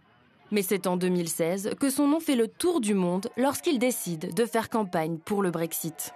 Boris Johnson se pose alors comme une alternative au conservatisme pro-européen de David Cameron, le Premier ministre de l'époque qui démissionne après la victoire du oui au référendum sur le Brexit. Mais Boris Johnson échoue à récupérer son poste après la trahison d'un de ses alliés. C'est finalement Theresa May, une anti-Brexit, qui est nommée première ministre. Elle le choisit comme ministre des Affaires étrangères. En désaccord avec les négociations menées par Theresa May avec l'UE, il démissionne en juillet 2018. Un an plus tard, après sa défaite aux élections européennes, c'est au tour de la première ministre de quitter son poste. Boris Johnson prend alors sa place au 10 Downing Street. Nous allons réaliser les promesses que nous avons faites au Parlement pour le peuple et nous allons sortir de l'Union européenne. Un pari réussi grâce à sa victoire incontestable aux élections législatives du 12 décembre, avec une majorité absolue de 364 sièges sur 650 au Parlement britannique. Du jamais vu pour les conservateurs depuis Margaret Thatcher dans les années 1980. En route pour un nouveau mandat de 5 ans, Bojo restera dans l'histoire comme le Premier ministre qui a fait sortir le Royaume-Uni de l'Union européenne le 31 janvier 2020. Alors, ce Premier ministre qui a réussi le Brexit, Nicolas, on aimerait un peu avoir votre opinion. Vous avez vu Theresa May, ensuite Boris Johnson, lui, l'a emporté. D'après vous, il fait le travail dans le bon sens ? Parce qu'on voit ce soir, c'est quand même un pays qui est divisé dans le même parti, divisé sur la ligne. On est un peu comme dans la France à l'époque de Dreyfus, on va dire. Et Boris Johnson, il a eu une grande victoire ce soir. Par contre, c'est le détail qui va être important. C'est vraiment la différence. Moi, je peux parler par rapport aux citoyens européens. On est un peu les enfants du divorce entre le Royaume-Uni et l'Union européenne. Et les enfants, ça se passe pas très bien. Et déjà en 2016, on disait tout sera dans le détail. Et on voit bien que le détail, des fois, il manque. Alors, comment ça va se passer ? C'est très risqué en fait comme situation. Je pense que nous, on voit la division de la société britannique. On voit une société qui va peut-être diviser le pays en lui-même. On pourrait avoir une Écosse et une Irlande qui pourraient partir. Et c'est les gens en fait qui vont avoir du mal, à mon avis, à survivre dans son environnement qui sera moins global. Alors vous nous avez livré le point de vue des Européens. On part justement en direction de Bruxelles, rejoindre notre correspondante de France 24, Alix Le Bourdon.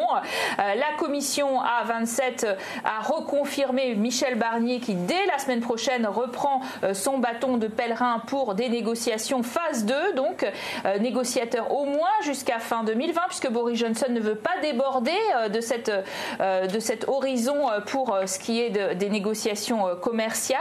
Est-ce que cela peut être, Alix, aussi rapide que prévu et pour aller jusqu'où ?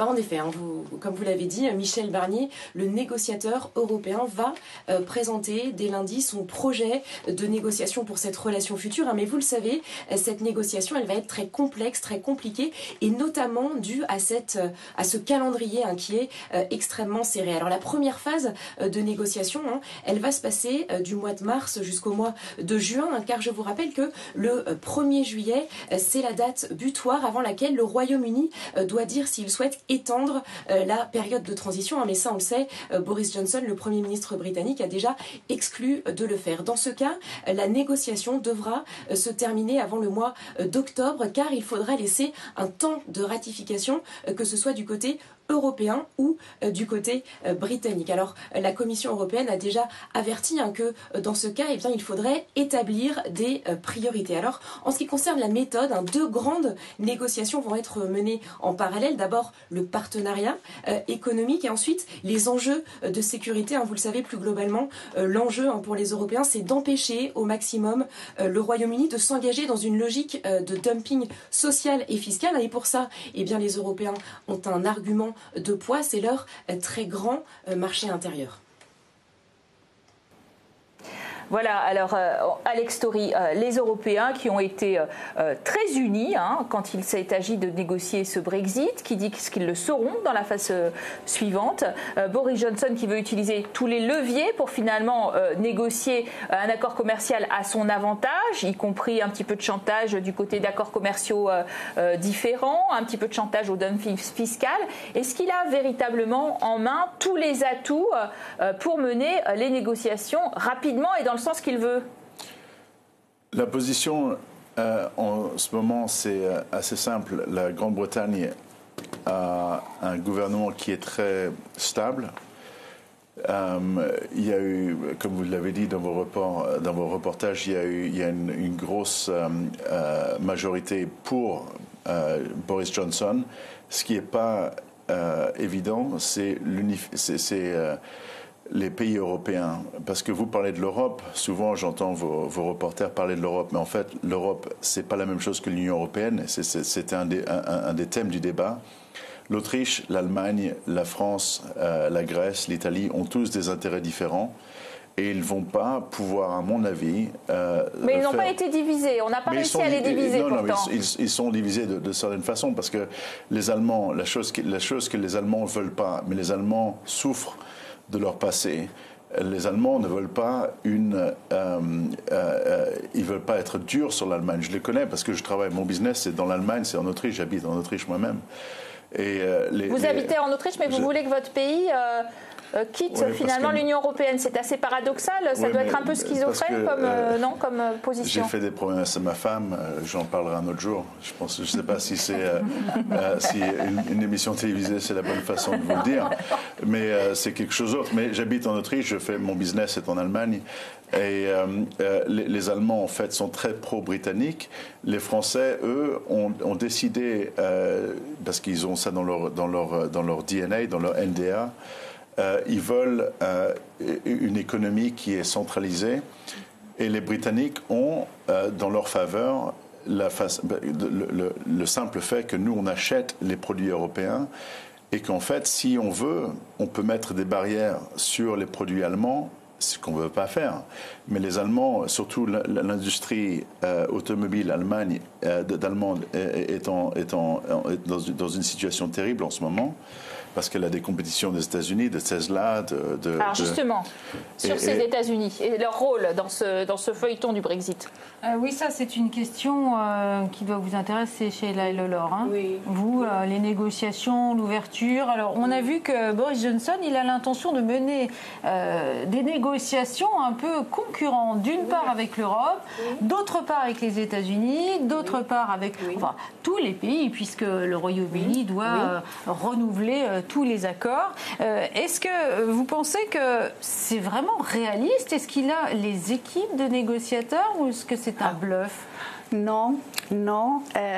Les critiques se trompent si on pense qu'il ne peut pas faire ce qu'il va promettre. Car Johnson est compliqué, il est historien, il est toutes les affaires diplomatiques, les affaires de politique. Il connaît bien les pays de l'Europe. Il était même lui au Bruxelles pendant quelques années. Alors, depuis longtemps, il comprend les complexités d'essayer un projet uni de beaucoup de pays, 27 pays. Tous les pays, chaque pays a des intérêts différents. Mais la France et l'Allemagne sont unis à cause de l'histoire. C'est un projet très historique. Les Britanniques sont dans cette histoire-là aussi. Oui, oui, mais ils étaient au dehors de problèmes. Et ils regardaient le problème de loin. Alors, c'est toujours le même. Et Johnson comprend que, comme il a dit à Donald Tusk en mois d'août dernier, après le Brexit, nos lois divergent. Ça, c'est le point. Ça, c'est l'objet du Brexit. Alors, oui, il comprend ce qu'il dit. Et on payera un prix pour ça. Non. Si nos lois divergent trop, on n'aura pas l'accès au marché unique, ça c'est sûr. Non, on voit en futur avec des accords. Et les 27 ont resté unis pendant les 3 ans et demi. Tout le monde l'avait dit du côté des Brexiteurs qu'il y aura une division. Cela n'a jamais passé et cela ne se passera pas dans les prochains 11 mois. L'Europe restera unie avec les négociations. Barnier le sait bien et tout le monde le sait, sauf les Brexiteurs. Le divorce était facile. C'était un intérêt commun, mais la future, ça dépend sur des pays individuels. Si je peux juste dire quelque chose de simple, quand il y a un vote, il y a des répercussions, il y a un prix à payer pour le vote qui a été pris. C'est si tu votes pour Macron, si tu es un socialiste, il y aura un prix à payer parce que tu as perdu. Mais tu as perdu le débat. Tu as perdu le débat 3 fois. C'est-à-dire que les gens en Grande-Bretagne ne veulent pas être gouvernés par des gens sur lesquels ils n'ont pas de pouvoir démocratique. C'est simple. Le monsieur a dit qu'il voulait être un député au Parlement européen. Oui. Alors absolument. tu voulais être dans un Parlement dans lequel tu n'avais pas de pouvoir. J'étais c'est élu. ridicule. Non, j'étais élu. Mais tu viens de dire que l'Europe n'est pas démocratique. L'Europe est plus démocratique beaucoup de fois que notre Parlement ici. La simple chose, c'est que les gens en Grande-Bretagne ne veulent sont les maîtres. Ils veulent que les lois en Grande-Bretagne soient passées par des gens sur lesquels ils ont un pouvoir politique. La Commission européenne n'est pas élue par les Britanniques. Le Parlement européen est élu, oui, c'est précisément... Mais les lois est chargé de la loi, tu le sais vraiment, tu le sais complètement, les lois... Les directives et les lois en Europe sont promulguées par la Commission européenne. Pas vrai. Si. Ils doivent tous ça, c'est un mythe des eurosceptiques. Un petit tu n'as pas besoin mot. de mentir devant tout le monde. Non, vous ne connaissez pas les faits de l'Europe. Tu es l'équivalent d'un pétiniste en France. Alors le français peut-être peut réagir un tout petit peu sur ce débat très britannico-britannique. Parce que c'est ce qu'elle a toujours à faire. L'Europe, en fait, elle est construite sur des principes britanniques. Churchill était un Européen et la transparence au niveau européen est basée sur la transparence qu'on a connue en Grande-Bretagne. À ce temps-là, à M. Churchill, alors... Vous habitez toujours dans la période de la Deuxième Guerre mondiale. On est allé en avant. C'est monsieur qui a introduit le sujet de est-ce que nos grands démocrates de Grande-Bretagne étaient pro-l'Europe.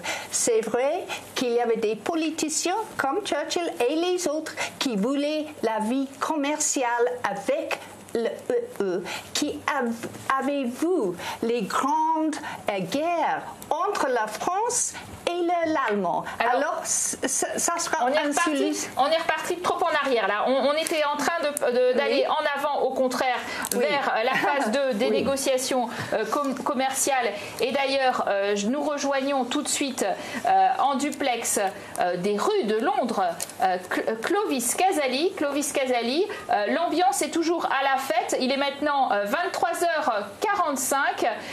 Il est 23h45 et heure de Londres. Et les Britanniques sont sortis depuis 45 minutes. Que se passe-t-il dans ces rues ? Eh bien, je peux vous dire, il y a eu des feux d'artifice ici devant Westminster. Ces militants pro-Brexit de la première heure qui se sont rassemblés ici, particulièrement heureux, bien sûr, le jour de gloire pour eux. Des militants qui venaient de tout le pays, qui se sont rassemblés. Ici, il y en a encore quelques centaines autour de Westminster en train de boire du champagne pour certains. Les autres ont déjà pris le chemin du pub. J'ai vu des militants ici, c'est pro-Brexit, certains en larmes au moment fatidique, à l'heure fatidique lorsque le pays a officiellement quitté l'Union européenne. Et avant ce décompte, avant ce moment fatidique, eh bien, il y a eu des discours ici, juste derrière moi. Toutes les grandes figures du Brexit ont pris la parole, et notamment le héros de cette foule, un certain Nigel Farage, le président du Brexit Party, sans qui le Brexit n'aurait jamais eu lieu, selon les organisateurs de cet événement. Nigel Farage qui a pris la parole et qui n'a pas employé des mots qui vont aider à résorber la fracture, si on peut dire, dans cette nation britannique. Nigel Farage qui a dit « La guerre est finie ». Car nous l'avons gagnée, cette guerre. Il a déclaré que c'était la victoire du peuple contre l'establishment. Peut-être un petit peu plus étonnant, Nigel Farage a tendu la main à Boris Johnson en quelque sorte en disant que Boris Johnson était le bon Premier ministre, qu'il faisait toutes les bonnes choses, tout ce qu'il fallait faire actuellement, mais en même temps que lui et ses troupes allaient veiller à ce que Boris Johnson tienne toutes ces promesses. Nigel Farage qui a harangué véritablement ses troupes, qui a déclaré qu'il fallait célébrer cette victoire toute la nuit comme on n'a jamais célébré une victoire. C'est ce qu'a dit Nigel Farage et je peux vous dire que pour l'instant devant Westminster, c'est le cas. Ces pro-Brexit, ces Brexiters comme on les appelle ici au Royaume-Uni, sont en train de faire la fête. Ils sont en train de jouer des percussions, de la musique, en train de boire du champagne, en train de boire des bières bien sûr car nous sommes au Royaume-Uni. Un moment historique pour eux, un moment historique il faut le dire pour toute la nation. Clovis Casalis, donc en direct des rues de Londres. Et bien maintenant, nous allons à Édimbourg, en Écosse, rejoindre Anastasia Becchio pour Radio France Internationale. Alors Anastasia, les indépendantistes sont sortis renforcés dans les urnes lors du dernier scrutin. Un nouveau référendum d'indépendance, conséquence du Brexit, est-il possible? Peut-être pas pour tout de suite, mais bon, tout le monde y pense très fort, hein. Anastasia, quelle est l'ambiance ce soir à Édimbourg? Ici, effectivement, on pense très fort à l'indépendance. Les participants à cette veillée ont scandé tout à l'heure à 23h « Indépendance » et « Nous sommes européens ». Alors là, ils sont tous en train de partir avec leur drapeau écossais, leur drapeau européen. Mais il y a un drapeau européen qui va rester ici accroché sur le mât, bien fermement, en face de ce Parlement écossais. C'est le drapeau européen. Un drapeau un peu en geste de défi à Londres de la part de cette Écosse qui est très europhile. Un drapeau aussi avec ce message pour dire nous reviendrons. C'est un message qu'on a beaucoup entendu ce soir ici parmi les participants de cette veillée. C'était une veillée chargée d'émotions. Il y avait un peu de joie, mais il y avait aussi parfois des larmes sur les visages. Il y avait aussi de la tristesse, de la colère et l'espoir. L'espoir de voir un jour une Écosse indépendante revenir au sein de l'Union européenne. C'est en tout cas la ligne du SNP, le parti national écossais qui a réalisé un très bon score lors des dernières élections législatives en décembre. La première ministre écossaise Nicola Sturgeon a d'ailleurs promis encore aujourd'hui qu'elle ferait son maximum pour obtenir rapidement un référendum d'indépendance, mais les choses s'annoncent compliquées puisque ça coince du côté de Londres. Boris Johnson, le Premier ministre, y est clairement opposé. Il a dit que la question avait été tranchée il y a 6 ans. De grandes batailles en perspective donc dans les années qui viennent, d'autant que la société écossaise est elle aussi très divisée sur cette question de l'indépendance. Voilà, on avait parlé, Charles Stanock, beaucoup de l'Irlande du Nord. Il y a aussi la question écossaise qui secoue ce royaume qui n'est pas si uni, on le voit bien, à l'aune du Brexit. Et aujourd'hui, est-ce que là, de ce côté-là aussi, il y a à craindre peut-être une indépendance à la catalane, non négociée, sans accord? Vous dites il faut l'accord effectivement de Boris Johnson, mais sans accord du pouvoir central. Est-ce qu'il y a véritablement davantage d'arguments, surtout pour les indépendantistes dans votre royaume et pour les États qui voudraient dire qu'ils sont mécontents d'avoir quitté cette Union européenne? Il y a un argument moral, malheureusement, parce que je me rappelle bien, il y a 6 ans, que le gouvernement britannique avait dit que s'ils seront indépendants, qu'ils ne resteront pas dans l'Union européenne. Maintenant, ils ont été obligés à quitter l'Union européenne contre leur volonté, la majorité des voteurs à l'Écosse. Alors, il y a eu un sondage hier qui a démontré pour la première fois depuis 4-5 ans une petite majorité pour l'indépendance. On va voir qu'est-ce qui se passera. On ne sait pas. Alors, nous sommes donc en direct encore ensemble pour quelques minutes sur France 24 et sur Radio France Internationale, bien sûr encore avec beaucoup de questions, notamment sur le sort qui sera réservé aux étudiants. Alors, Nicolas Hatton, je me tourne vers vous. D'abord, est-ce que les étudiants européens vont devoir payer des droits d'inscription plus importants à la prochaine rentrée? C'est une question. Et deuxièmement, qu'est-ce qui va se passer avec le programme Erasmus? Est-ce qu'il va survivre?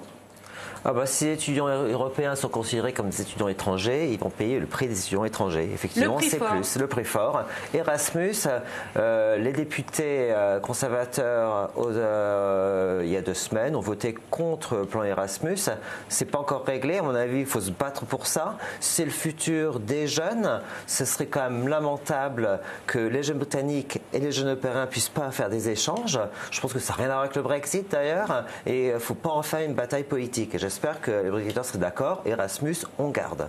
justement cette Grande-Bretagne qui était très attractive pour les étudiants, qui attirait les cerveaux. Est-ce qu'il n'y a pas un risque de retour? Il y a des inquiétudes très légitimes, vous l'entendez, de ceux qui doivent désormais courir pour obtenir le statut de résident, voire postuler pour la nationalité qui est très difficile à obtenir en Grande-Bretagne. C'est un test très difficile. Alors, est-ce que les Britanniques se privent finalement de ces Européens au profit peut-être d'ailleurs du reste du monde? Oui, nous avons déjà commencé à accélérer les permis pour les académiques, pour les recherches, pour les gens qui viendront de loin pour travailler dans les universités, même en sciences et dans la vie d'humanité. Alors ça, c'est très important. On a commencé à changer les lois pour encourager les échanges avec les académiques et les scientistes. Alors après, il n'y a aucune raison pas de continuer avec des programmes. On peut faire comme nous faisons toujours les programmes avec les États-Unis, avec les autres pays. Mais il y a des programmes qui sont hors de l'Europe, hors de Bruxelles. Alors, nous pourrons continuer avec le UE s'il y a un programme attractif pour les deux parties. On pourra chercher un accord pour continuer. Ça, c'est facile. Il y a les pays peuvent to reach. Atteindre. Alors, si vous voulez bien, quand même, Erasmus, par exemple. Erasmus, on garde garde pas?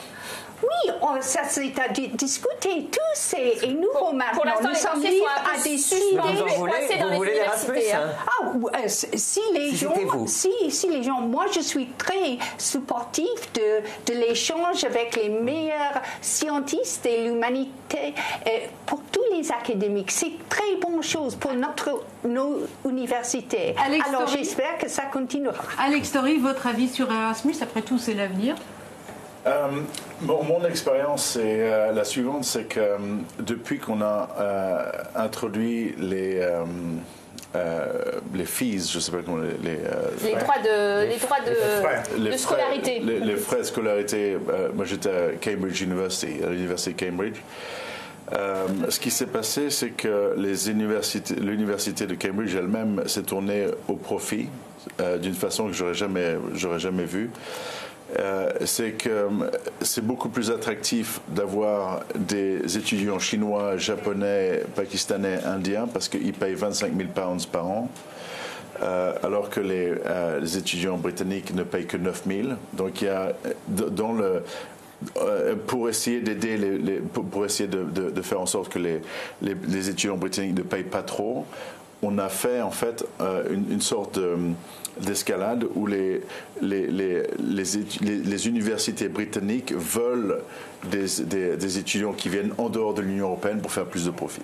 Et c'est une chose qui est regrettable. Il nous reste 1 minute pour conclure.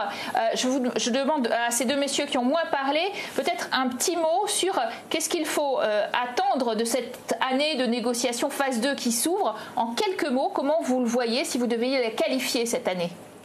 Moi, je vais parler des Européens ici.